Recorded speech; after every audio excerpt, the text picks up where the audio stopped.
Yes, ladies and gentlemen, it is Friday night, so of course you know what that means on the bus. It's time to get that Friday feeling. Celtic must be back in action. The games are coming thick and fast right now, and they're only going to get even faster because we're heading into that busy Christmas period. It's obviously looming in the near future, but yes, it feels like at the moment it's literally a game every 3 days. So yes, Celtic are back in action tomorrow. It is a trip to Dingwall up to the Highlands to play Ross County, and of course here on the bus as we do on a Friday night. It's time to have a wee look forward to that and a wee preview for it. So as you can see, myself and David, the usual Friday night team now, are here to get you through it and give you that Friday feeling, folks. David, how are you feeling tonight, mate? I'm doing good, mate. I just caught a stand-up show that Bill Burr. I don't know if anybody's watched any of his comedy acts. I've never I've seen heard him them. before. Now, I know I Mm. was aware of who he was, but I just never watched his stuff. But he's recently released a film on Netflix. There's other streaming available, and I thought that was quite funny. And he'd wrote the whole thing, and I thought that's my kind of sense of humour, just moaning, moody bastard sort of humour. So watched Yes. it, and it was very funny. So check him out if you've not Good Friday night. Well, after you've checked the bus, obviously though, Phil. Obviously, Obviously. yeah, obviously. Stick with us and then check out Bill Burr after that, as David's recommendation is there. But yeah, tonight, interesting bus as well, because David is completely in the dark about this, but I've been telling him tonight on this Friday feeling there'll be a new segment debuting as well, which will be a permanent fixture as well. All I can tell you right now is the name of it. It's called By the Numbers. I'm not going to tell you what it is until we get to By the Numbers, but it'll be at the end of the show. We'll build up to that one. You will find out when we get there, David. I want to see your live reaction. Oh, he's shaking his head already. He's afraid. He's hate afraid. hate numbers, mate. Hate numbers. Oh man. So yeah, we've got that coming up later on. Of course, we're going to look forward to the game. And of course, yeah, we did play a game through the week. I know, David, you did another PMP, 2 midweeks in a row, mate, doing PMP. Stepping in Just there, call me mate. Terry. Just call me Terry. Exactly, mate. So yeah, we'll give a wee look back as well on that performance, because there was quite a lot to take from it. Obviously, I was there at the game and fair few talking points from the stadium, I can tell you. But before we do all that, of course, folks, remember, of course, do all that good stuff. Helps the bus out, helps out algorithm, CSC, as I like to say. Hit the like button, gives us a bit more traction. People who watch Celtic-related content and Celtic podcasts are more likely to see the Boise Bus in their recommended videos if you hit that like button, because YouTube loves pushing an interactive channel. Of course, get involved in our comment section tonight. That was obviously massive part of the show. Bring up your comments as we go along. Of course, hit that subscribe button if you haven't done so yet. We massively appreciate it. And of course, hit the bell notification to be reminded when the bus is on the road, and that's quite a lot. And of course, you can share the link of the Boise Bus far and wide, whatever you do, whatever social media platform you wish. And of course, head over to piesports.com, whatever side, the logo above David's head, bus 1888. Tell them that the bus sent you by using that code, and you will get a nice 12.5% off your tasty pastry treats. Okay, and with all that said, yes, it's a trip to Dingwall tomorrow.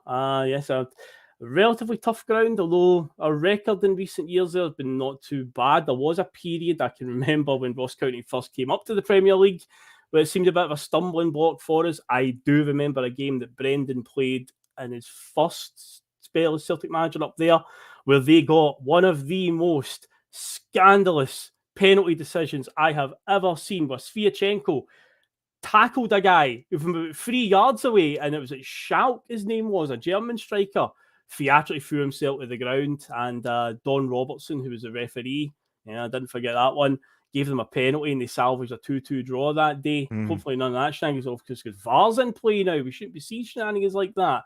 These players dive and try to win penalties, but say recent years, not too bad the ground, but it's one of these ones that's got a bit of a reputation. Whenever you're going up there, you're like, oh, could be a tricky one. But yeah, there is a huge opportunity on the table here, David, because it's one of those weekends I've been talking about recently where they're not playing at all. Rangers are not playing because they're still in the League Cup, so their game that's supposed to play in St Johnstone this weekend is now postponed until who knows when. So I say we're going into the busy Christmas period, so try to fit that in. It could be put on the back burner for quite a while. So this is a huge chance tomorrow for Celtic to guarantee they'll be 8 points clear. And as I keep saying, David, points on the board is much better than games in hand. Oh yeah, yeah, definitely. You just took the words right out of my mouth there. So yeah, historically, maybe recently, it's felt like a really difficult fixture venue to go to. I think because we think back on that such a last minute winner that Anthony Ralston scored in Ange's first season, maybe the turning point, maybe the game that could have, maybe you could argue, won us the league that year. That was like that moment where we all went, yeah, we're winning the league. We're winning the league. That's a champion. That's a champion's performance there to grind out that result. Now, it wasn't quite that midweek. However, we had to really push for it, and it was a stubborn St Mirren side. We got that, not last minute goal, but it almost felt like a last minute winner because of just how difficult St Mirren were being with the they were trying to kill the game within 60 minutes in. They were quite happy to just leave it like that. So when O stepped up and smashed it home, it felt just as much as a last minute winner as a last 10 minutes. So I think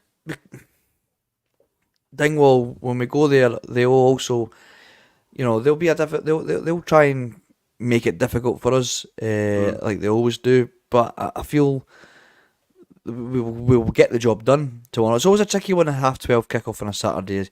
It's that early kickoff always seems to have that little bit of added edge to the game, that maybe a slight nervousness.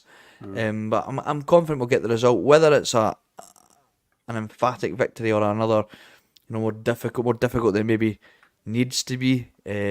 Will yet to be seen, but because it doesn't feel like we're keeping the ball really well, and we're moving it, and we're dictating the game, but it's like we're just not got that creativeness to open up teams as fluently. And I think a lot of the other teams in the league are recognising that, and they'll do their best to stifle us. Whether the boys that came on midweek that changed the game for us are going to get a start, that's also going to be up for debate. I'm sure we'll discuss that more tonight. But I'm looking forward to the game tomorrow, and I'm confident we'll get a comfortable 2-0 win. I would go with a 2-0 win. Yeah, I believe it is also a game that is on Sky, unlike last week where the Hibs game wasn't, and the Motherwell game a few weeks before wasn't, but this one is actually on Sky Television. That's why it has been moved to that time slot on Saturday afternoon. So we will get to see it. I won't have to be basically giving it a miss because my computer can't handle using certain websites that stream these things. So I'll manage to actually see the game this time, and I hope it is a nice routine victory up there, because it's a strange one where in terms of bad results we've had up there, we've done no too bad, but you always just have that idea in your head that Dingwall is always a bit of a stinky one to go to. So hopefully tomorrow Celtic go up there and just get the job done. But let's talk then about some team selection choices tomorrow, because again, Brendan did say a few weeks ago as we went into this period, I said at the top of the show, we're literally playing a game every 3 days right now. It was going to be 7 games in 21 days. He did talk about we will expect to see some rotation. We did see some rotation on Wednesday night. Some fans, included maybe, were kind of perplexed as to some of the changes. But in the end, because Celtic got through it. But tomorrow, there's also a few forced changes as well due to injuries that have emerged. But in terms of the back line, we'll obviously start in. Carter Vickers get rested through the week. I don't think we'll be seeing him getting rested tomorrow. Nat Phillips, it's a weird one with him because I think as a defender doing very basics, I think he's okay, but I think my heart's in my mouth every time he tries the same pass every time out of defence. If you notice, it's the exact same move he does. It's like any forward with a bit of savvy about them will eventually latch on that he's going to try this same zipped ball along the ground, try and side foot it with his right foot, a wee bit of bend on it, maybe a bit of 30-yard travel on it. And it's like he keeps doing the same move all the time. And I'm like, eventually some forward is going to clock on and intercept that. And there's a few times again on Wednesday night where we were kind of, even though St Mirren, they scored early on, and after that, most of it was just sort of half chances, but there were moments where we were sort of inviting them on. And there was times where I saw him doing that pass and I was like, oh, please don't. But as a basic defender, I think he does okay. But the passing out of defence part is a bit heart in the mouth stuff, because I'm worried that he's going to eventually he's going to go to the well too often on that one. But I don't think we'll see Nat Phillips. Well, I do think Carter Vickers will be back. So I do believe that Brendan Rodgers said like Carter Vickers was just getting a rest through the week. I'd fully expect him to be back, David. Yeah, I think he'll be back. But going on Phillips, I don't really know why I mean, I'm assuming we have to keep him till January. We're not Till going to send him January, back yeah, early. yeah. But if Narowski's back fit, why we're not seeing him getting bled back in the team? Because he's going to be here long term. Yep. You're right. Phillips is a defender. He can defend perfectly fine, especially Mm. in this league. Balls coming to the box. He's going to 9 times out of 10 deal with them. But the way that we play him, like to play out from the back, he's not ideal for that. He's not good with the ball at his feet. He said he's very limited with his passing. So much so that I think he puts the ball out of play or gives it to an opposition player more often than not, which completely then breaks down everything that we're trying to do. We start our attack from the back, and it's getting broken down right at the beginning because of just pure passing from Phillips. Great for. I think he's maybe more ideal for playing against the likes of your Atletico Madrids that are going to be putting balls into the box and maybe deal with them a bit better. But yeah, I don't know. But Carter Vickers, yeah, he'll definitely be back. So I can't see Phillips starting, like you say. Now Scales has been brilliant up till now. He's not really put a foot wrong. You could argue maybe it wasn't his best game midweek. Does he maybe deserve a rest or need a rest? Or I'm sure right now he certainly won't want to be rested because once you're out the team, it can be very difficult to get back in. So, but if we're seeing like Carter Vickers getting rested, then there's no reason to suggest that Scales is immune from that as well. If Rodgers wants to try and get Naroki or I keep changing the way I say his name every time. Naroki, Naroski, Rocky, whatever you want to call him. If he's wanting to try and get him back in the side, then we might see Scales getting dropped eventually for a rest to still out and also to allow rotation, and then it'll be up to Scales to make sure that he still keeps hold of the shirt. But yeah, Carter Vickers back in, and I think Scales will partner him, but I would, like I'm saying, I wouldn't be surprised to see a bit of rotation there as well. Whether it's the right decision or not, that'll be up for debate. Do you think Brendan might be? Well, I know Naroski's back in the squad now anyway, but maybe he's thinking about with the European games still very much in the balance, and he isn't registered for the European squad as it turns out. Maybe that's a reason why he never got on Wednesday, and why it was Phillips that was thrown in there, because the three available centre backs right now for European games are Carter Vickers, Scales, and Lagerbielke's available, but he's nowhere to be seen nowadays. But I was saying Phillips is available, so maybe that's a reason why Phillips was thrown in on Wednesday night, just in the event that he's maybe needed next week again, because Atletico's coming up as well, isn't it, on this coming midweek? Yeah. So maybe that's why Navrowski's maybe just being held back just now, because he's the European games, he's not able to play in them. Yeah, and it's funny because right one after the other, Graham Tyrrell says rest Scales back bring him back for Madrid, and then Graham Martin right after him saying Naroki not in the Champions League, so stick with Scales. So you could see there's real balance in the argument there. You could go with I can agree with both. If you drop Scales, then you're maybe losing that momentum that he's in, and you want to make sure that he's still got that match sharpness for going up against an Atletico Madrid. But I could equally see the argument of he's played non-stop all season. We're seeing the likes of Maeda having to be rested, probably the fittest guy at the club. Scales maybe is feeling the effects of not getting a minute's rest. Maybe he needs that rest to make sure he's fit to go back in against Atletico Madrid. So it's you could totally see both arguments there. But Gary Brown, he's coming in saying that we need a settled team, which is also very, very true. I think we're just at a very difficult point in the calendar where we do have a lot of games coming in at us thick and fast domestically and at European level, and this is why you have a big squad now. But the key point is you want to have a squad that's big enough to rotate without the drop off in quality, and that's not the balance that we have right now. Yeah. And obviously you can understand why Rodgers is maybe reluctant to drop certain players to rest them for bigger games. What you want to choose to be your bigger game, whether it's your bread and butter domestically or the European game, that again is totally up for debate and personal preference.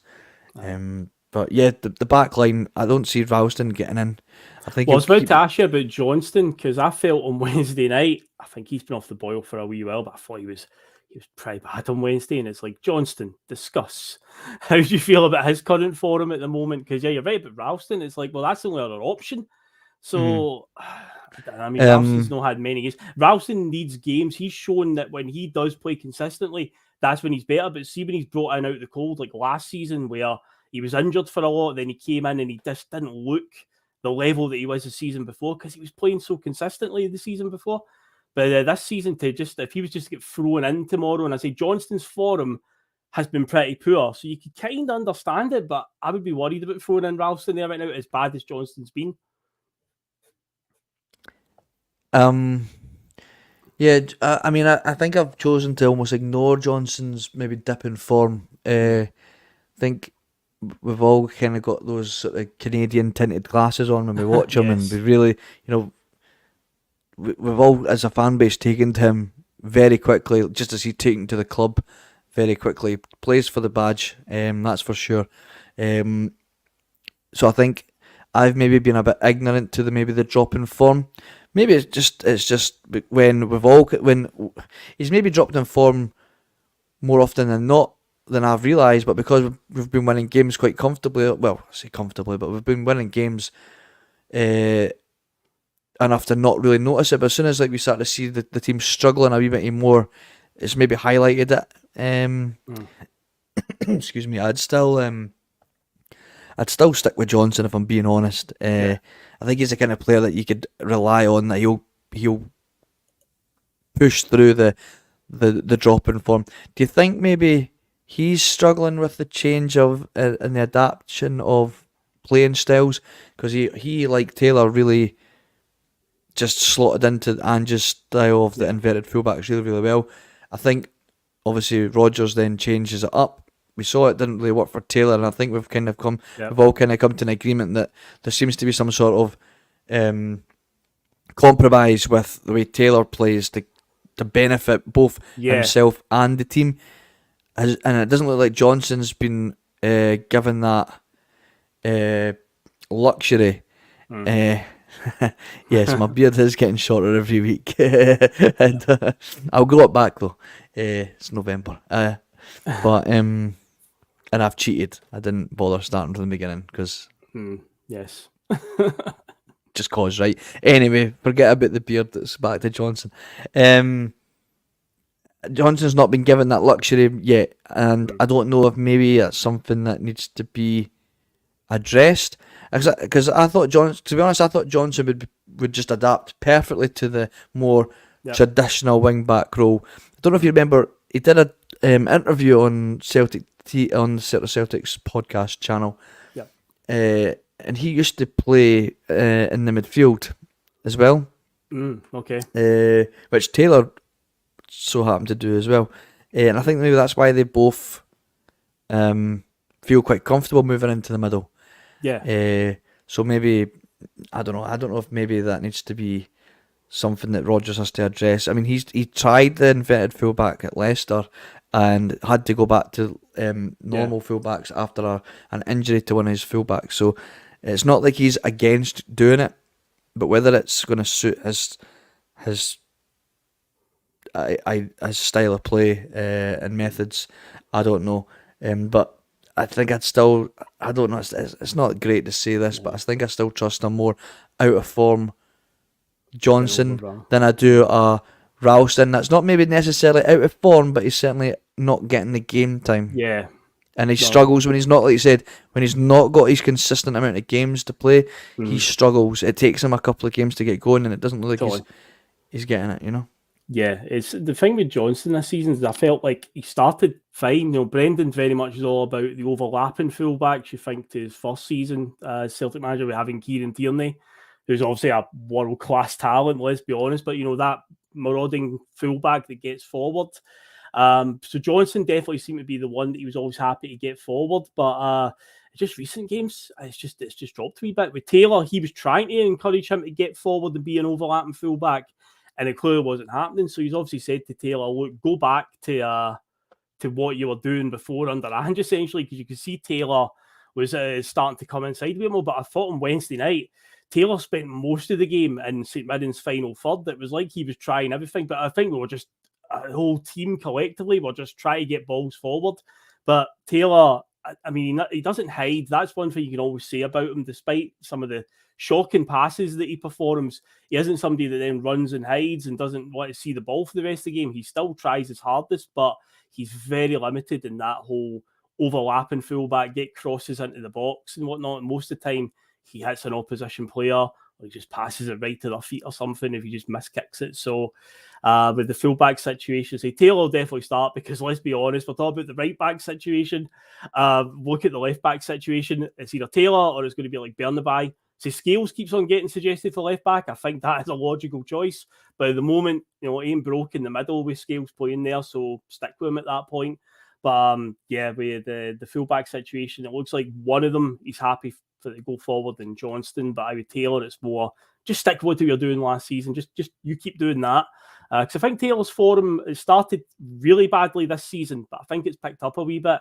But I don't know if it was maybe just the frustration of Wednesday night. Just every pass it seemed he was trying was just not coming off. But most players' passes weren't coming off on Wednesday night at times. It was a frustrating night, no doubt about it. But moving into the midfield, and again, we look at this rotating door that's going on right now in the middle, because since Hatate dropped out with an injury, a forced move by Brendan, and even though up to that point, Gary Brown said earlier on, we need a consistent team, and I felt the starting lineup, there was a point there where I think it was like 3 or 4 games in a row we had the same starting 11, but now some changes have been forced on us. So we had to be missing. I thought Bernardo would be the guy that would just come in and just stay in there. But we saw through the week a wild David Turnbull appears, and quite a wild game he had. Scored a wild goal and then had a horrendous wild penalty miss as well, hitting the post, and then the rebound was missed, and oh God almighty. And then I say with the other ones, I've seen Awata's name coming up as well. Awata makes an appearance again at Tynecastle, scores his first goal. Great finish. And Awata's back to being in purgatory again, and it's like, what does the boy have to do, realistically? And I know Brendan sees him every day, David, in training. He's obviously more qualified than us to decide who plays. But again, consistency is key, especially in the middle of the park. And I think if you don't get that right, it has an effect on the other two in the midfield, because O'Reilly and McGregor, they're always going to start. McGregor's form's been a bit up and down this season. I think with the right trio in the middle, I think McGregor is a standout. But you can see in games like through the week there, McGregor was basically having to try and do 2 men's job and stuff like that at times. And it's trying to get that right. And right now we just don't have, I don't think Brendan knows exactly what his best midfield three is when Hatate's not available. And that's why we're seeing this rotation right now, and why Awata can't even get in about it, because such a crucial part of the team as well, David, the engine room essentially. But who do you see getting the nod then in the Hatate absence? Right, Bernardo will come back in. Will David Turnbull keep his place after scoring? Or will we see Awata come out of nowhere? Your guess is as good as mine, mate. It's like Rodgers doesn't seem to know. So how can we possibly know? I wouldn't be surprised if Turnbull got the shout again. I'm only saying that because great man, the guy we're about to talk about as well. But on you go. Well, he'd be one I would personally would start tomorrow. But I could see him going with Turnbull. He seems to be going for a bit of the tried and tested right now until he's certain of who he wants. Hence why Forrest got a start. Hopefully that's the last time. That's a different story altogether. Just the fact that Turnbull, he's become kind of Rodgers' go-to. It's like he's like a trustee card that he's got there that he'll play if he needs it. We've seen it at the beginning of the season when Hatate was more distracted, we'll say, with contract talks, and wasn't maybe necessarily doing what Rodgers was expecting of him. So rather than trying any of these new midfielders that we had, he would go and back to David Turnbull, a guy that's been here. He knows what's expected of him. He's played in the league for years. Yada, yada, yada. All the cliches that you could possibly need.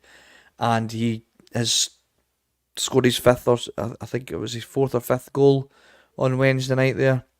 So that's another one. I think I could see it just be a case of, we might need his experience to start off. Would I personally go with that? No, I think I've seen enough of home. Yeah. To merit that he is maybe that. Now, not maybe necessarily. He's obviously not got the experience that we're talking about. But he's got the creativity, and I think he's got the gall to try things that Hatate will try. Hatate will try a pass that's most people wouldn't attempt, and that'll come off. And if it doesn't come off, then he'll try it again.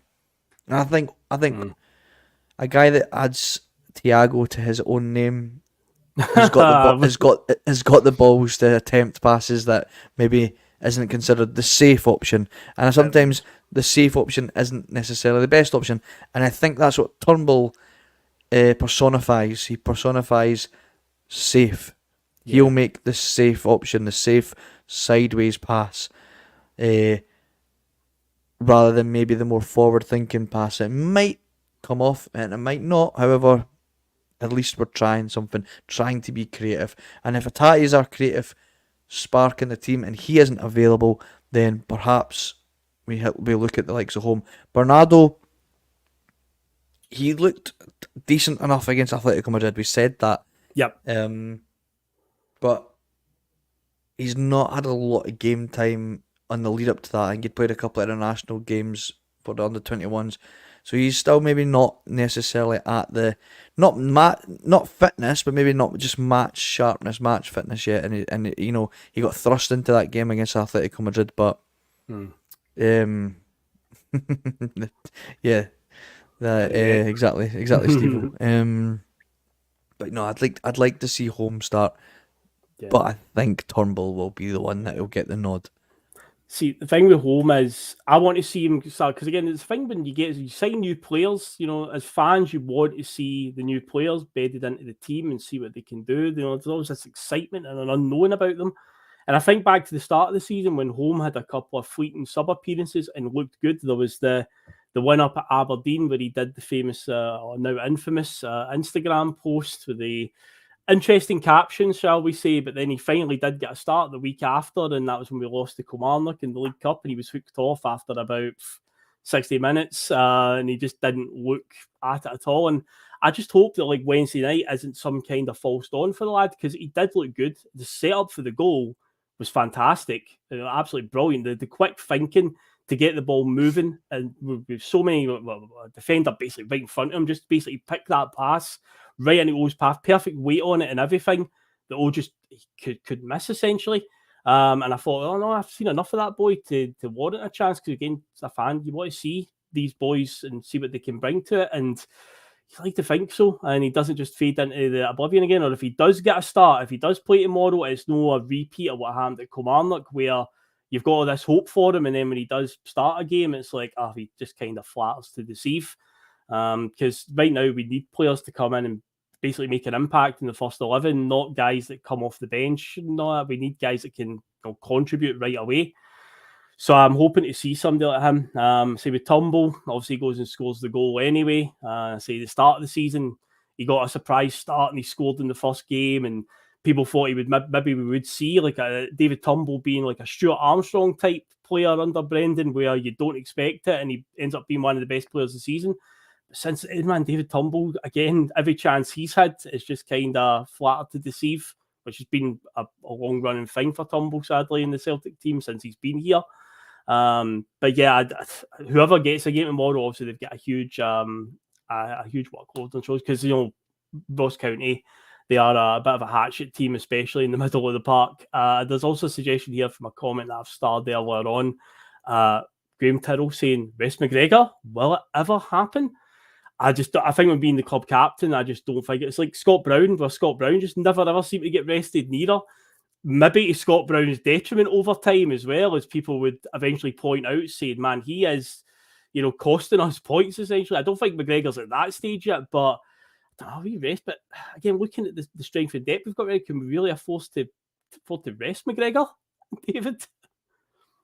Yes, I think we can, and I think interesting. that. Well, first of all, we've got a strong-headed manager who isn't afraid to take risks, right? I think that's fair. Mm-hmm.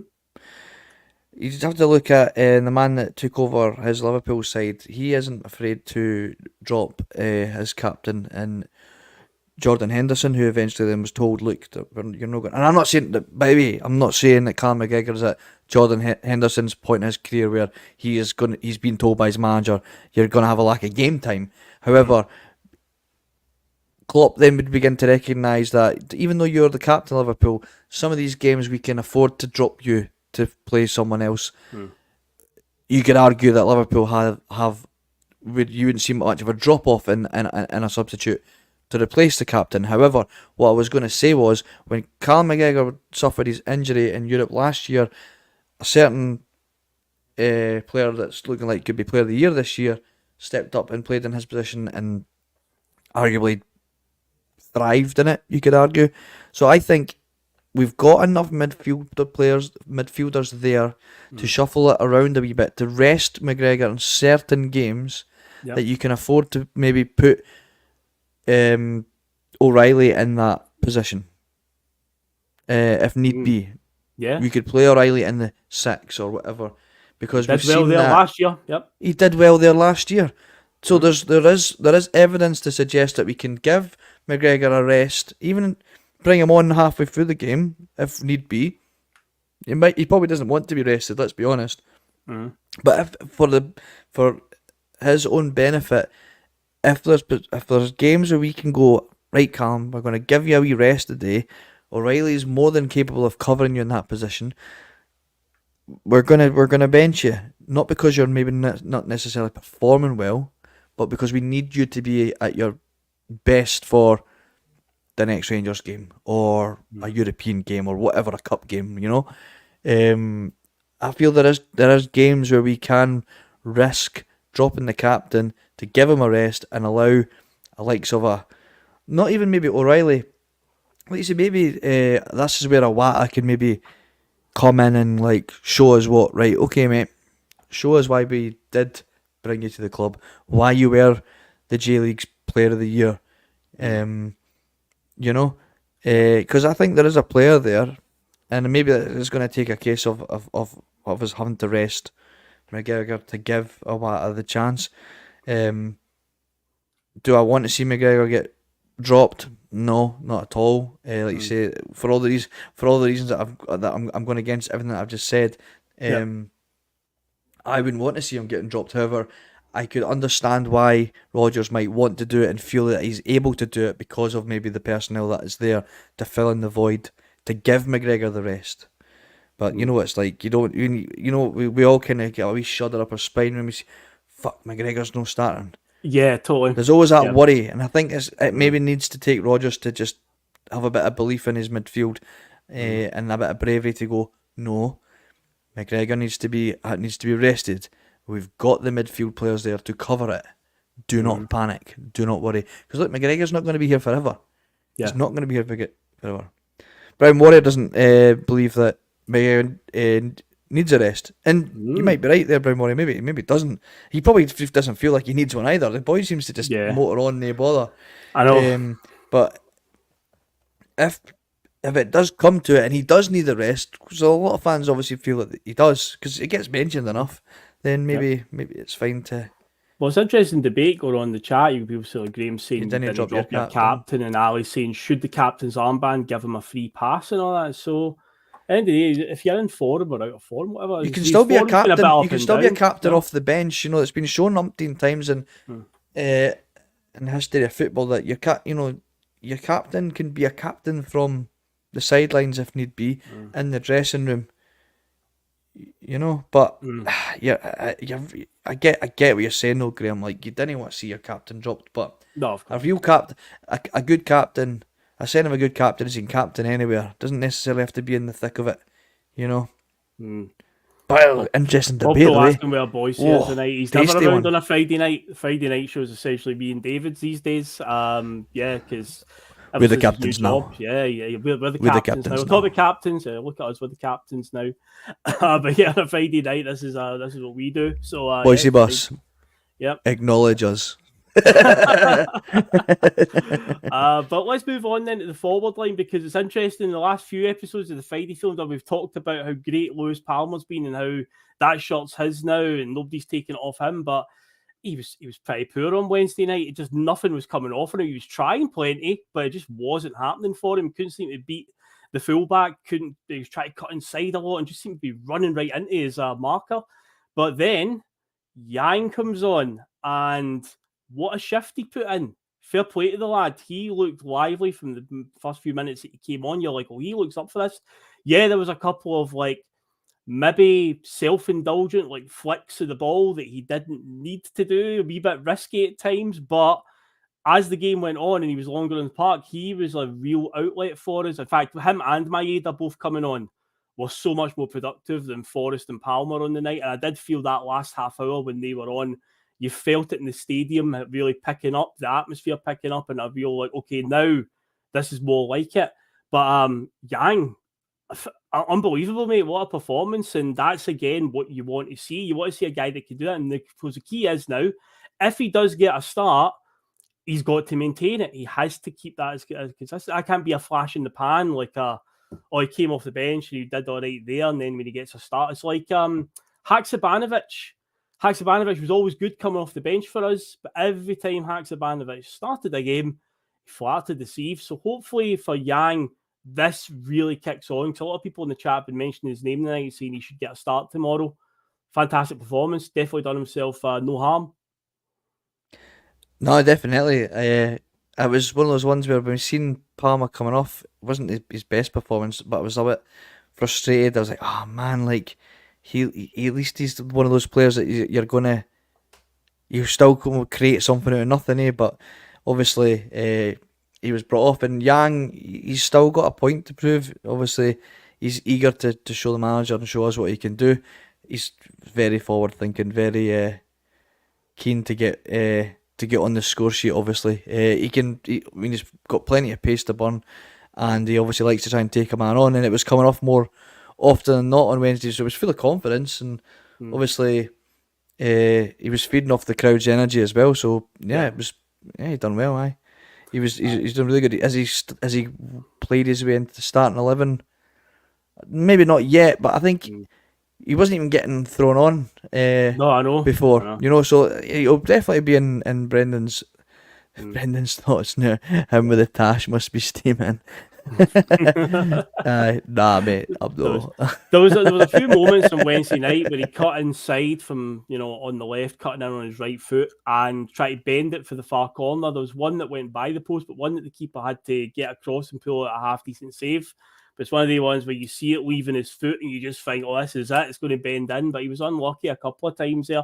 But I think if he was to get a goal, that would definitely do wonders for him.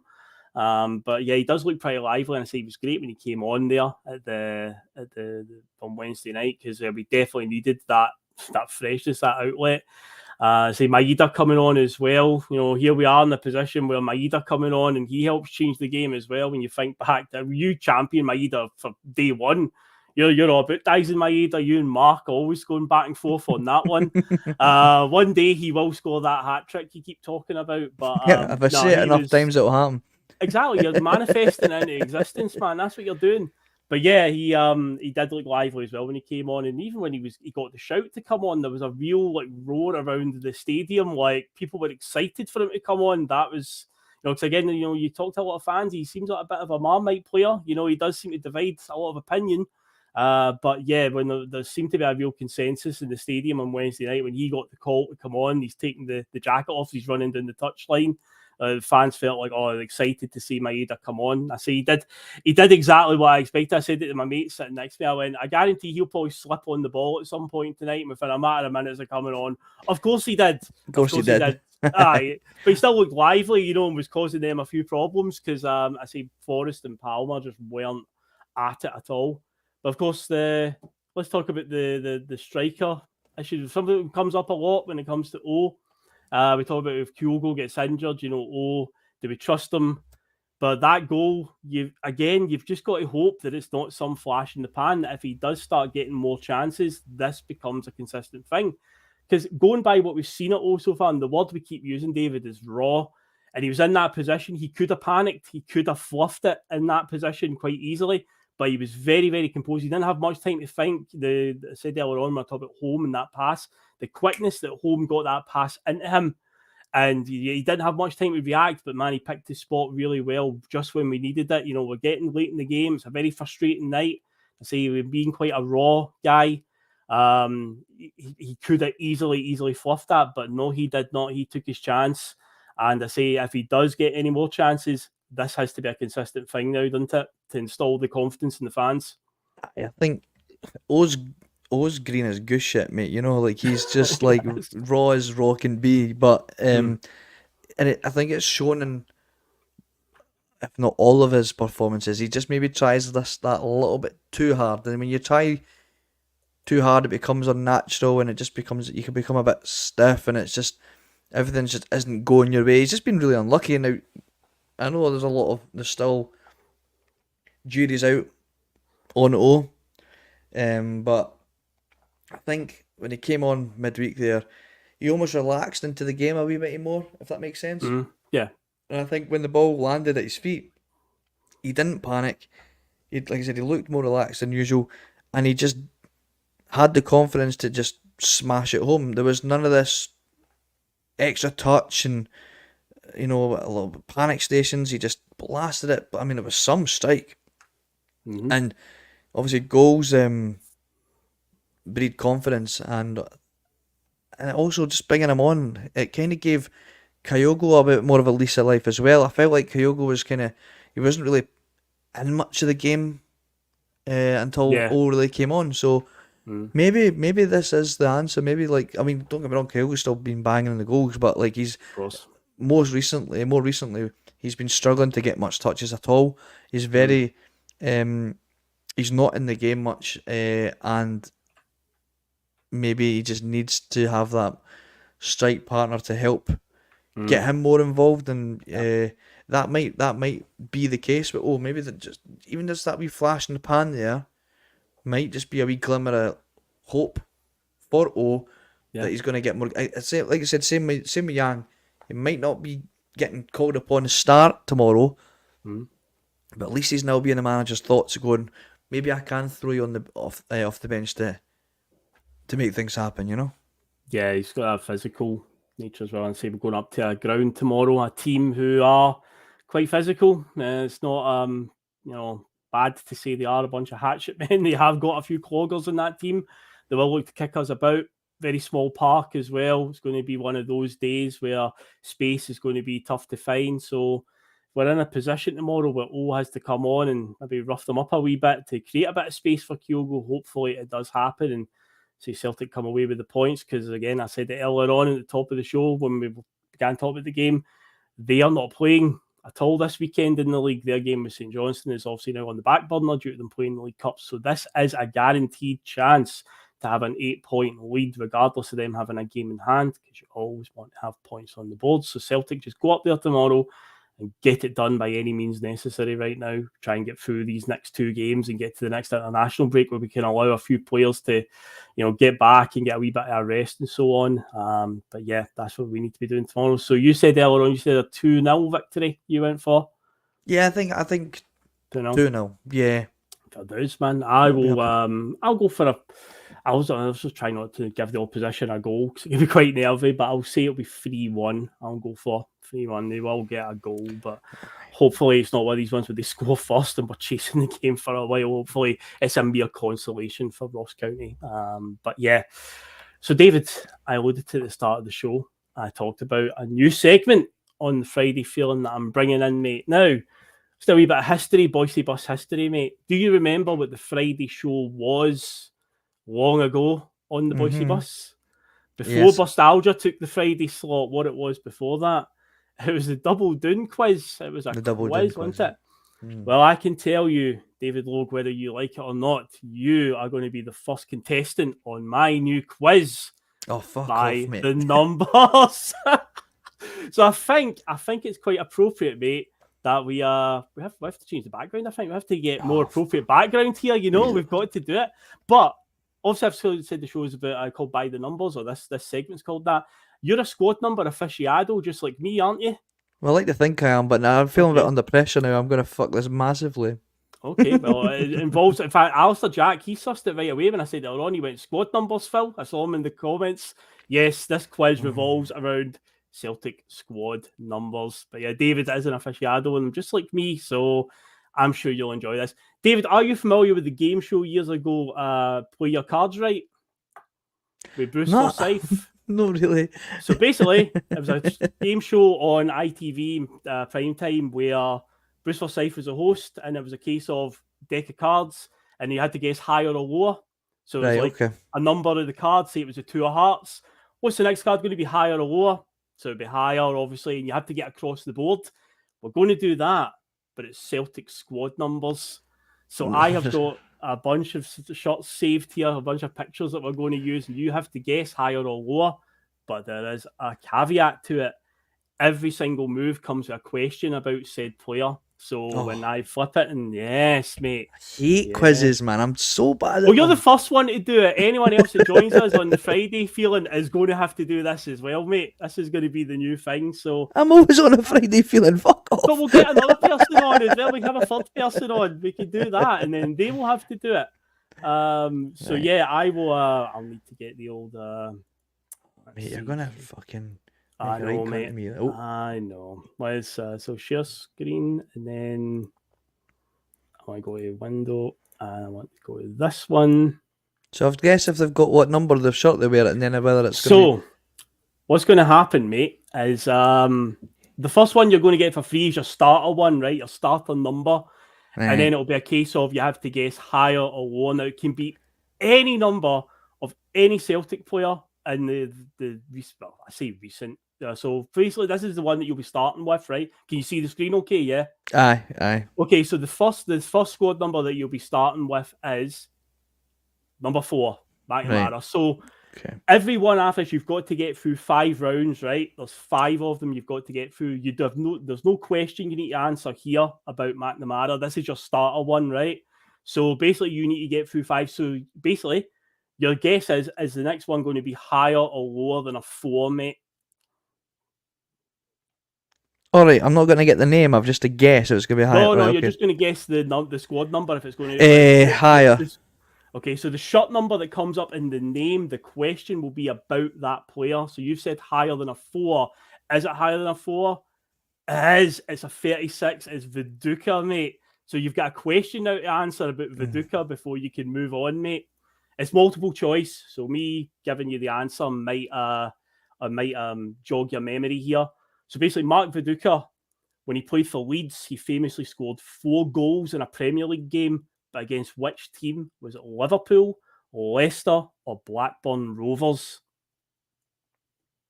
I'm going to go with Blackburn Rovers. It was Liverpool, mate. It was Liverpool. So got that one wrong. So, but anyway, start. Higher or lower, mate, than a 36. It's quite a high number, let's be honest. Lower. I'm going to go lower, aye. Yeah. It's 10. It's Moussa Dembele. Oh, big Moussa Dembele, okay. Moussa, so question about Moussa. So this one is Moussa Dembele has a La Liga's winners medal with which team? Barcelona, Valencia, Atletico Madrid. Yes, well done. So you've got a point. Well done, David. Okay, so higher or lower than a 10, mate? Higher. Oh, it's only one higher. It's Dirk Berichter. How many games did he play? One more. Did he play less than 11? You know, that's there's a shot I bet nobody thought was going to come up. So, question about Dirk Berichter is, he only scored 1 goal for Celtic. Who was it against? Was it Aberdeen, Dundee, or Dundee United? Dundee United? It was Aberdeen, mate. Was it? Oh, mate. Aberdeen. Didn't know he played enough. So. Didn't know he played against them. 1 point out of 3 so far. So higher or lower than an 11, David? Higher. 49, James Forrest. Yes, very topical one. So James Forrest scored the last time Celtic won a Champions League home game.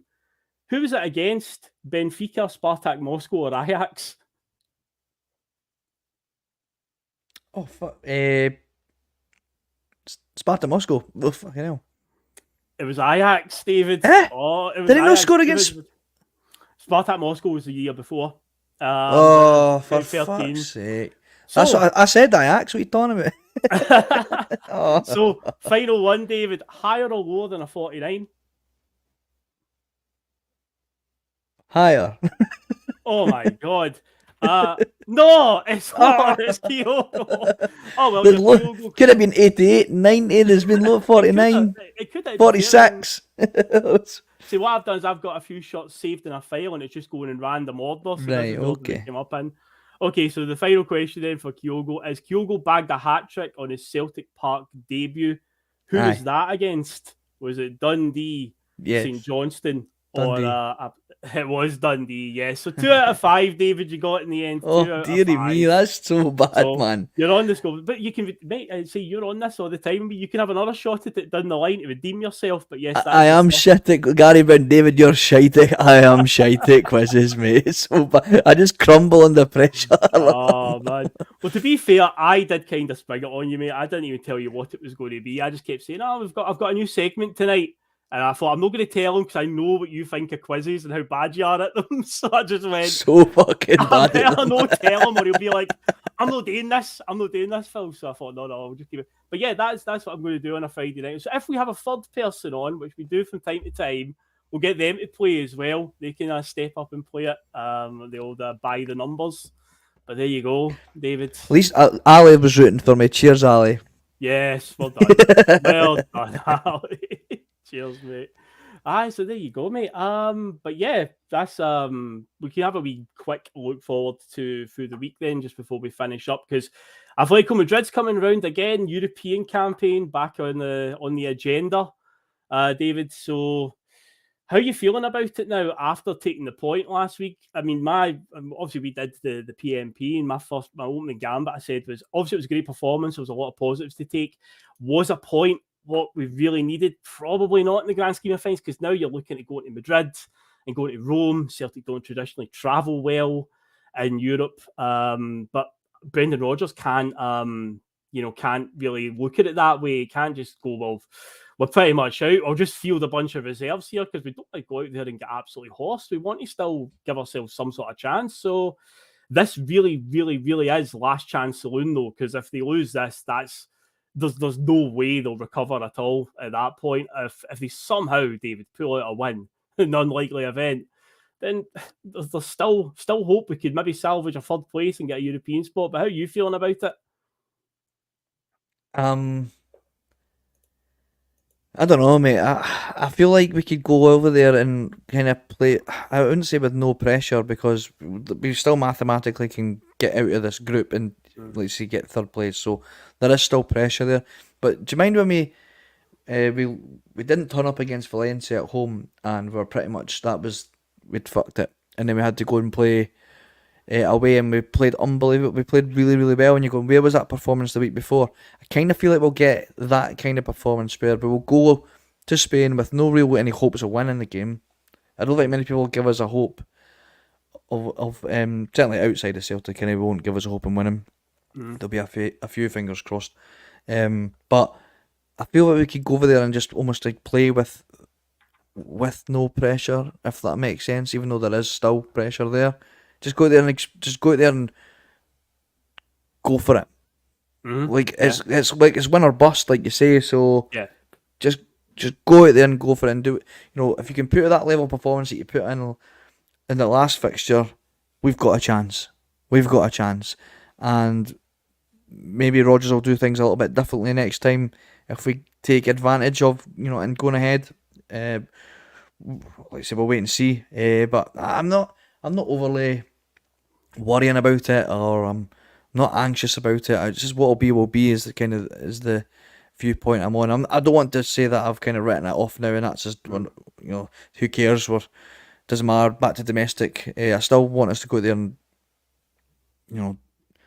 give it a real go. And if we can beat anybody on our day, mate. If we really, we've seen it happen before. It's not out of the ordinary. It's not out of the question that we can't go and beat Atletico Madrid after what we saw last week. So who knows? But I'm looking forward to it anyway. I'll be watching it, and Yeah, there's always an excitement about a European game, regardless of and the thing is with Celtic, when it comes to these away performances, there has been ones, and David Kelly said, stay in the game as long as we can. If we can see the early, it could be 4 or 5. We have seen some shockers in recent years, like PSG putting 7 by us in Barcelona.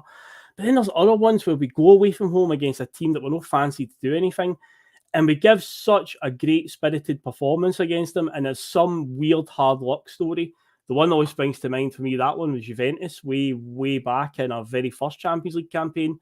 2-0 down, struggling against this superstar team. We got it back to 2-2, only to be basically kicked in the box with a last-minute penalty that Amoroso took to dive. And these are the type of hard luck things that happen to Celtic on the way. And it wouldn't even surprise me if something like that happened to us on Wednesday night, where we give a really good showing ourselves, we're maybe on the cusp of getting something, and then something just happens that just costs us the game. Some stupid moment like a Bobo Balde style when he punched the ball against Lyon. We were heading a 2-2 draw and about to qualify, and then he just inexplicably handballs it in the box, and we're drawing 1-1 with Barcelona right up to the 90th minute, and then I think it was Jordi Alba scored in the stoppage time, and it's like, it wouldn't even shock me if something like that happened to Celtic. There seems to be like no middle ground. It's one extreme or the other. We either get absolutely cuffed or we have a performance of a lifetime and just come away with nothing, sadly. So hopefully they'll just, we just can get something out there. But again, if Celtic were to get a point, it would just be a sort of pride thing, because again, it's at this stage in the group, we need wins essentially. It needs to be wins on the board to have a mathematical chance of having any European football. But it's one of these ones I just get a funny feeling once the dust settles on this group, we'll be asking so many questions again about why and, the investment and so on, and what we could have done differently. We'll learn the lessons from it, but we'll see on Wednesday night how it goes. And hopefully a win tomorrow give us a nice a wee springboard heading into Wednesday night, give us that wee confidence boost, and hopefully we can upset Atletico on Wednesday night in some capacity, but we'll deal with that when we get to it in the next few days. But we'll head off now. That's what's coming up to an hour. And it's another Friday feeling in the books. So we obviously tomorrow, say the game's on Sky. It's not a blackout like it was last week against Hibs, and it's not on pay-per-view. So it is actually on Sky TV, so should be able to see it no problem. And tomorrow PMP will be on afterwards for the game. So look out for that. And in this case, of course, if you haven't subscribed yet, if you hit the subscribe button, you will see the link for PMP go up. It'll appear some point tomorrow morning. So look out for that after the game. And be sure to tune in. And myself and David, we will be back on the Sunday Blether. I've also spoke to Regan and reminded him that there will be a Sunday Blether, because it was very touch and go last week if he was actually going to turn up. But I did remind him. I said, it'll be a Sunday Blether. We will be around for that. And hopefully, again, we're talking about many positives coming out of Dingwall and another 3 points, being 8 points clear. So with that said, David, we're off skiing out. So good luck to Celtic tomorrow. Just go up there and get the job done at all costs. And Indeed. Yes, guys, we shall see you bright and breezy Sunday brunch time. Catch you then. See you then.